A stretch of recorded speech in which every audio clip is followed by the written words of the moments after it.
മഞ്ജു ഈ ക്യാമറയുടെ പുറകിൽ നിന്ന് ഇത് കാണുമ്പോൾ ഞാൻ ഓർത്തിരുന്ന ഒരു കാര്യം, ഇപ്പൊ പണ്ട് ശ്രീനിവാസനും ഞാനും ചേർന്നിട്ട് കുറെ മോഹൻലാലിന്റെ കൂടെയുള്ള കുറെ പടങ്ങൾ ചെയ്തു, വരവേൽപ്പ്, നാടോടിക്കാറ്റ്. അപ്പൊ ഇതൊക്കെ ഡിസ്കസ് ചെയ്യുമ്പോൾ റൂമിൽ വെച്ചിട്ട് ഞങ്ങൾ ഉറക്കെ ചിരിക്കും. അപ്പോൾ ശ്രീനി പറയും ആദ്യം നമ്മൾ ചിരിക്കുക, അത് കഴിഞ്ഞിട്ട് ആ ഓഡിയൻസിലേക്ക് എത്തുന്നുള്ളത്. അപ്പോൾ നമ്മൾ ഷൂട്ട് ചെയ്യുമ്പോൾ അത് വളരെ ഫ്രഷ് ആയിട്ട് ആദ്യം കാണുന്ന ആളുകൾ നമ്മളാണ്. മഞ്ജു അത് കാണുകയും ഓഫീസിൽ വന്നിട്ട് ഇയാള് ഇന്റർവ്യൂ വേണമെന്ന് പറഞ്ഞിട്ട് പോലീസിനെ ഞങ്ങൾ പത്രക്കാർക്ക് പ്രത്യേകിച്ച് എനിക്ക് പേടിയില്ല, പോകുമ്പോൾ ഉണ്ടാകുന്ന ഒരു കൗതുകം കാണുമ്പോൾ അതൊരു ഒരു വലിയ സന്തോഷം, ഒരു നൊസ്റ്റാൾജിക് ഫീൽ ഉണ്ടാകുക എന്നുള്ളത്. ഇപ്പോഴത്തെ നമ്മുടെ ഞാനൊരു പ്രേക്ഷകനായിട്ട് പറയുമ്പോൾ പല സിനിമകളും നമുക്ക് പേര് പോലും ഓർമ്മിക്കപ്പെടാതെ പോകുന്നുണ്ട്. എത്രയോ സിനിമകൾ വന്നുകൊണ്ടിരിക്കും.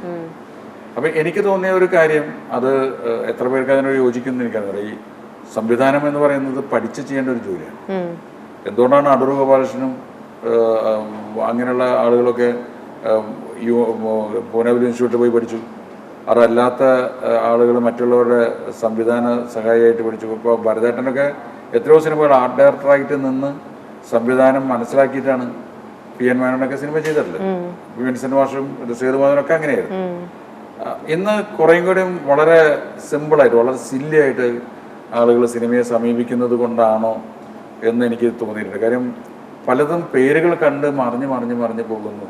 നമ്മൾ ഈ പടത്തിൽ ലേന പറയുന്ന പോലെ കാഴ്ചയിൽ മറിഞ്ഞു പോകുന്ന പോലെ ഓർമ്മയിൽ നിൽക്കുന്നില്ല. പിന്നെ ഒരു ഹീറോ ഒരു സിനിമയിൽ വരികയാണെങ്കിൽ ആ ഹീറോയെ ചുറ്റിപ്പറ്റിക്കൊണ്ട് മാത്രം ഒരു അല്ലേ, മഞ്ജുവിന് തോന്നിയില്ല? മഞ്ജു വിട്ടു നിന്ന ഒരു 10-16 കൊല്ലം വിട്ടു നിന്ന സമയത്ത് മഞ്ജുവിന്റെ ഒരു ഒബ്സർവേഷൻ എങ്ങനെയായിരുന്നു മലയാള സിനിമയെ? അപ്പോഴും അന്നും ഇന്നും ഒക്കെ ഞാനൊരു സംവിധായകനാണ് ഒരു സിനിമയുടെ ഒരു സ്റ്റാർ എന്നുള്ളത് ഞാൻ എപ്പോഴും വിശ്വസിച്ചിട്ടുണ്ട്. എനിക്ക് എപ്പോഴും തോന്നിയിട്ടുണ്ട്. ഇപ്പോൾ ഞാൻ ഒരു നടൻ്റെ സിനിമ ഇത് കാണണം എന്നായിരിക്കില്ല, അതിലും കൂടുതൽ ഇന്നൊരു സംവിധായകന്റെ സിനിമയാണെങ്കിൽ അതെനിക്കൊന്ന് കണ്ടാൽ കൊള്ളാമെന്നുണ്ട് എന്നുള്ളത്. അങ്ങനെയാണ് ഞാൻ സിനിമകൾ കാണണമെന്ന് ആഗ്രഹിച്ചിട്ടുള്ളത്. പണ്ടും ഇപ്പോഴും ഒക്കെ അങ്ങനെ തന്നെയാണ്. അപ്പൊ എനിക്ക് തോന്നുന്ന ഒരു കഥയോ അല്ലെങ്കിൽ അത് ഒരു സംവിധായകൻ തിരഞ്ഞെടുക്കുന്ന ഒരു ജഡ്ജ്മെന്റിലുള്ള ഒരു വിശ്വാസമാണ് നമ്മളെ കൊണ്ട് അങ്ങനെ ചിന്തിപ്പിക്കുന്നത് എനിക്ക് തോന്നുന്നു. അപ്പൊ ഇതിലാണെങ്കിലും ഞാൻ പറഞ്ഞില്ല, എനിക്കൊരു സംശയവും ഇല്ലായിരുന്നു. അതായത് എൻ്റെ കഥാപാത്രം എങ്ങനെ ഇരിക്കും എന്നുള്ളത് ഒരിക്കലും ഞാൻ ചിന്തിച്ചിട്ടില്ല. അപ്പൊ ഒരു സത്യനങ്ങളുടെ സിനിമയിൽ ആ ഒരു ടോട്ടാലിറ്റിയിൽ ഒരു ഭാഗമാവുക എന്നുള്ളത് തന്നെയായിരുന്നു എൻ്റെ ഏറ്റവും വലിയ. അങ്കിള് വിളിച്ചപ്പോഴും ഞാൻ ഏറ്റവും സന്തോഷത്തോടെ ആദ്യം തന്നെ സമ്മതം പറഞ്ഞത് അതുകൊണ്ടാണ്. അപ്പോഴാണ് അങ്കിള് പറഞ്ഞത് ഒരുപാട് കഥകൾ ഇങ്ങനെ ആലോചിച്ചു, പല രീതിയിൽ മാറി മറിച്ചും പല കഥകളും ആലോചിച്ചു എന്ന് പറഞ്ഞു. അപ്പൊ ഞാൻ ഈ ഒരു കഥ നമുക്ക് ശരിയായിരിക്കും എന്ന് അങ്കിളിന് തോന്നിയത് എന്തുകൊണ്ടാണ്? അതോ ഈ ഒരു കഥാപാത്രം എന്നെ മനസ്സിൽ സങ്കല്പിച്ചൊരു കഥാപാത്രം സൃഷ്ടിച്ചിരുന്നോ, അതോ ഈ കഥയിൽ ഞാൻ അറിയാതെ കയറി വരികയായിരുന്നു? മഞ്ജുവിനെ മുന്നിൽ കണ്ടുകൊണ്ട് സൃഷ്ടിച്ച ഒരു കഥാപാത്രമല്ല. അങ്ങനെ ചെയ്യുമ്പോഴാണ് ഇതിന് ഒരുപാട് ലിമിറ്റേഷൻസ് വരും. ഒരു ആർട്ടിസ്റ്റിന് മുന്നിൽ കണ്ട് മോഹൻലാലിനെ അല്ലെങ്കിൽ മഞ്ജുവിനെ മുന്നിൽ കണ്ടുകൊണ്ട് ഇപ്പൊ നമ്മൾ കാസ്റ്റിംഗ് ചിലപ്പോൾ നേരത്തെ നടത്തും. ഒരു അടുത്ത സിനിമ മോഹൻലാലിനെ വെച്ച് ചെയ്യുന്നു, അതിൽ തീർന്നു. പിന്നെ മോഹൻലാലിന് പറ്റുന്ന കഥാപാത്രങ്ങളെ പറ്റി ആലോചിക്കുമ്പോൾ കഥാപാത്രങ്ങളെ പറ്റി തന്നെയാണ് ചിന്തിക്കുന്നത്. അതുപോലെ ലാലും മഞ്ജുവും ഉള്ളൊരു സിനിമ എടുത്തേക്കാം, അത് മാർക്കറ്റ് ചെയ്യാം എന്നുള്ള ധാരണയിലല്ല ഈ സിനിമ. ഞാൻ മഞ്ജുവിനോട് അന്ന് പറഞ്ഞത് തന്നെയാണ്, മഞ്ജു ചെയ്താൽ നന്നാവുമെന്ന് തോന്നുന്ന കഥാപാത്രം വരികയാണെങ്കിൽ മാത്രമേ ഞാൻ മഞ്ജുവിനോട് എടുക്കാം. അല്ലാതെ വെറുതെ ഒരു ഭാര്യയായിട്ട് നിന്ന് ചേട്ടാ ചായ കുടിക്കൂ അല്ലെ വെള്ളം കോരി വെച്ചിട്ടുണ്ട് എന്ന് പറയുന്നൊരു വേഷത്തിൽ ഒരു നായികനെ അവതരിപ്പിച്ചിട്ട് കാര്യമില്ല. അപ്പോൾ ഞാനും രഞ്ജൻ പ്രമോദും ഇതിനെ ആലോചിച്ചിരിക്കുമ്പോൾ ആദ്യത്തെ വെല്ലുവിളി എന്ന് പറയുന്നത് ഞങ്ങൾ ഒന്നിച്ച് ചെയ്ത 2 സിനിമകൾ തന്നെയാണ്. മനസ്സിനക്കര എന്നുള്ള സിനിമയിൽ വളരെ ശക്തമായ സ്ത്രീ കഥാപാത്രമായിരുന്നു ഷീല അവതരിപ്പിച്ചത്. അത് കഴിഞ്ഞ് അച്ചുവിൻ്റെ അമ്മ എന്നുള്ള സിനിമയിൽ ഉർവശിയും മീര ജാസ്മിനും അവതരിപ്പിച്ച ക്യാരക്ടേഴ്സ്. വീണ്ടും ഞങ്ങൾ ഒന്നിച്ചൊരു സിനിമയ്ക്ക് വരുമ്പോൾ സ്വാഭാവികമായിട്ടും ആളുകൾ പ്രതീക്ഷിക്കും നല്ല സ്ത്രീ കഥാപാത്രം ഉണ്ടാവും, ജീവിതത്തിലെ നല്ല മുഹൂർത്തങ്ങളുണ്ടാവും. അതിനുവേണ്ടി പലതരം കഥകൾ ആലോചിച്ചു. ഈ പല കഥകളിൽ പലതും പിന്നീട് ചിലപ്പോൾ സിനിമയായി മാറിയേക്കാം. ഒരു ദിവസം നമ്മൾക്ക് ഈ ഒരു വിഷയത്തിലേക്ക് വന്നപ്പോൾ ഇത് മഞ്ജു വാര്യർ എന്നുള്ള ഒരു ആക്ട്രസ് ഇതിന് വളരെ മസ്റ്റായിട്ട് മാറുകയാണ്. വേറൊരാൾ ചെയ്താൽ നന്നാവില്ല എന്നല്ല, വേറെ രീതിയിലായി മാറും. പക്ഷെ ഇത് മഞ്ജു ചെയ്താൽ നന്നായിരിക്കുന്നത് ഒരു കോൺഫിഡൻസ് നമ്മുടെ ഉള്ളിലുണ്ടാകുമ്പോഴാണ് ഞാൻ മഞ്ജുവിനെ വിളിച്ച് പറയുന്നത് കഥ റെഡിയായി, ഇതാണ് ഒരു കുടുംബ കോടതി വക്കീലാണെന്ന് മാത്രമേ ഞാൻ ആദ്യം പറഞ്ഞുള്ളൂ. അതുകൊണ്ട് ഇങ്ങനെ കഥ റെഡിയാവാൻ താമസമുള്ളപ്പോഴും മറ്റു പല പ്രോജക്ട്സ് കയറി വന്നപ്പോഴും എൻ്റെ മനസ്സിൽ എനിക്ക് ഏറ്റവും ക്ലിയർ ആയിട്ടുള്ള ഒരു ഡിസിഷൻ ആയിരുന്നു. എൻ്റെ അടുത്ത സിനിമ ഞാൻ ചെയ്യുകയാണെങ്കിൽ തന്നെ സത്യനങ്ങളുടെ സിനിമ, അത് നമ്മൾ ഒരു സിനിമ ചെയ്യണം എന്നുള്ളത് സംസാരിച്ചു കഴിഞ്ഞിരുന്നു, പക്ഷെ കഥ തീരുമാനമായിട്ടുണ്ടായിരുന്നില്ല. പക്ഷെ എത്ര വേണമെങ്കിലും കാത്തിരിക്കാൻ ഞാൻ റെഡിയായിരുന്നു. അതുകൊണ്ടാണ് ഹൗ ഓൾഡ് ആർ യു കഴിഞ്ഞിട്ട് ഇത്രയും ഏകദേശം ഒരു വർഷമായി ഹൗ ഓൾഡ് ആർ യു ഇറങ്ങിയിട്ട്. പക്ഷെ എനിക്ക് അടുത്തത് ചെയ്യുമ്പോൾ സത്യനങ്ങളുടെ സിനിമയ്ക്കാണ് അത് കാത്തിരിക്കാൻ ആ ഒരു അതിന് വേർത്ത് ആണെന്നുള്ളത് എനിക്കും നന്നായിട്ട് തോന്നി. പക്ഷെ ഒരു വലിയ സത്യമുള്ളത്, സ്ത്രീ കഥാപാത്രങ്ങൾക്ക് പ്രാധാന്യമുള്ള എല്ലാ സിനിമയും നല്ല രീതിയിൽ പ്രസന്റ് ചെയ്തിട്ടുണ്ടെങ്കിൽ ആ സിനിമയോട് ഓടില്ല. പണ്ട് പഞ്ചാഗ്നി മുതൽ 22 ഫീമെയിൽ കോട്ടയം വരെ നമുക്ക് ആലോചിക്കാം എത്ര. അപ്പോൾ എൻ്റെ കഴിഞ്ഞ ഇന്ത്യൻ പ്രണയകഥ എന്നുള്ള സിനിമ, അപ്പോൾ അത് വലിയൊരു ഒരു സത്യമാണ്. ഇപ്പം നിരുപമ എന്നുള്ള കഥാപാത്രത്തിലൂടെയാണ് മഞ്ജു കുറെ കാലത്തിന് ശേഷം തിരിച്ചു വന്നത്. ആ കഥാപാത്രം എന്ന് പറയുന്നത് സിനിമ കണ്ടുകൊണ്ടിരിക്കുമ്പോൾ സിനിമയിലൊരു ക്യാരക്ടർ മാത്രമാണ്. ആ കഥാപാത്രം ഈ ഒരു വിഷമില്ലാത്ത പച്ചക്കറിക്ക് വേണ്ടി നിലകൊള്ളുന്നു.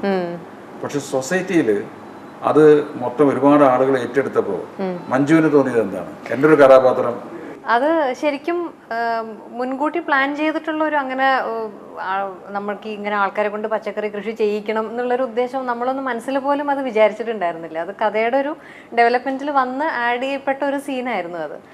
പക്ഷെ അത് സിനിമ ഇറങ്ങി കഴിഞ്ഞപ്പോഴാണ്, അത് കഴിഞ്ഞ ഒരു 2-3 ദിവസം കഴിഞ്ഞപ്പോഴേക്കും മിനിസ്റ്റേഴ്സ് ആരൊക്കെ ആ സിനിമ കണ്ടിട്ട് ആ ഒരു ഷീ ടാക്സിയുടെ ഒരു ലോഞ്ചൊക്കെ ഉണ്ടായിരുന്നു. ആ ഒരു വേദിയിൽ വെച്ചിട്ട് മുനീർ മിനിസ്റ്റർ ചീഫ് മിനിസ്റ്ററുടെ സാന്നിധ്യത്തിൽ ഇത് അനൗൺസ് ചെയ്യുക ചെയ്തത്. അത് നമ്മുടെ ഗവൺമെൻറ് തലത്തിൽ അത് നമ്മളത് അംഗീകരിച്ച് അത് നമ്മൾ നിലവിൽ കൊണ്ടുവരേണ്ട ഒരു കാര്യമാണ്. നമ്മുടെ ഇന്നത്തെ സമൂഹത്തിലുള്ള ഒരു വിഷം കലർന്ന പച്ചക്കറിയുടെ ഒരു അപകടം വെച്ചിട്ട്. അപ്പോൾ അവർ അങ്ങനെ വിചാരിക്കാത്തൊരു ഹൈറ്റിലേക്ക് ആ ഒരു മെസ്സേജ് നമ്മൾ കൺവേ ചെയ്യാൻ, നമ്മളത് ആൾക്കാരിലേക്കൊന്ന് എത്തിക്കണം എന്ന് മാത്രമേ വിചാരിച്ചിട്ടുണ്ടായിരുന്നുള്ളൂ. പക്ഷെ അതിലും ഒരുപാട് വലിയ രീതിയിൽ അത് സ്വീകരിക്കപ്പെട്ടു. ഒരുപാട് പേര്, ആയിരക്കണക്കിന് പേര് എൻ്റെ അടുത്ത് പറഞ്ഞിട്ടുണ്ട്, ഞങ്ങൾ സിനിമ കണ്ടതിന് ശേഷം പച്ചക്കറി സ്വന്തമായിട്ട് വീട്ടിൽ കൃഷി ചെയ്യാൻ തുടങ്ങി. അപ്പോൾ എന്നിട്ട് അതിൻ്റെ ഫോട്ടോ ഒക്കെ എടുത്ത് അയച്ചു തരിക, അതിൻ്റെ അനുഭവങ്ങൾ പറഞ്ഞു തരിക. അത് തന്നെയാണ് ഒരു സിനിമയുടെ സക്സസ് എന്ന് പറയുന്നത്. പണ്ട് പറയില്ല, ഇപ്പോൾ MGR ഒരു ചീത്ത കാര്യങ്ങളും സിനിമയിൽ ചെയ്യില്ലേ, കാരണം എന്നെ കണ്ടിട്ട് മറ്റൊരാളെ അനുകരിക്കരുത്. അപ്പോൾ അത് ഒരു പ്രേക്ഷകന്റെ മനസ്സിൽ എപ്പോഴും ഉണ്ട്. അവർക്ക് ഇഷ്ടപ്പെടുന്ന ഒരു ക്യാരക്ടർ അല്ലെങ്കിൽ ഒരു നടൻ അല്ലെങ്കിൽ നടി, അവരെന്താണ് ചെയ്യുന്നത് അനുകരിക്കാനുള്ളത്.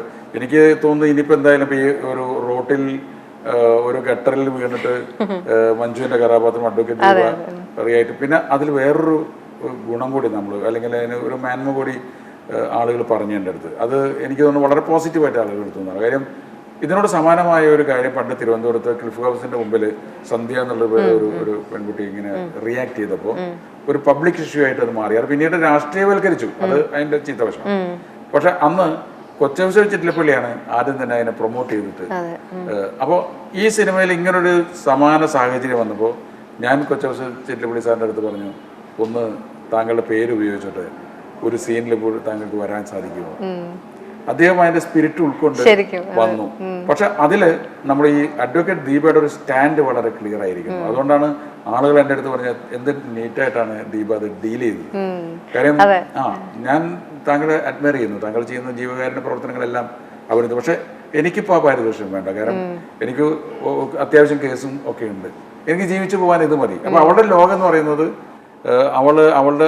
അവൾ തെരഞ്ഞെടുത്തിട്ടുള്ള ഒരു ലോകമാണ്. അതിൽ വേറൊരാളുടെ കടപ്പാട് ആവശ്യമില്ല. അതുകൊണ്ടാണ് you are A great lady എന്ന് അദ്ദേഹത്തിന് പറയുന്നത്. അദ്ദേഹം തന്നെ നേരിട്ട് വന്നത് ചെയ്തു, അഭിനയിക്കുകയും ചെയ്തു.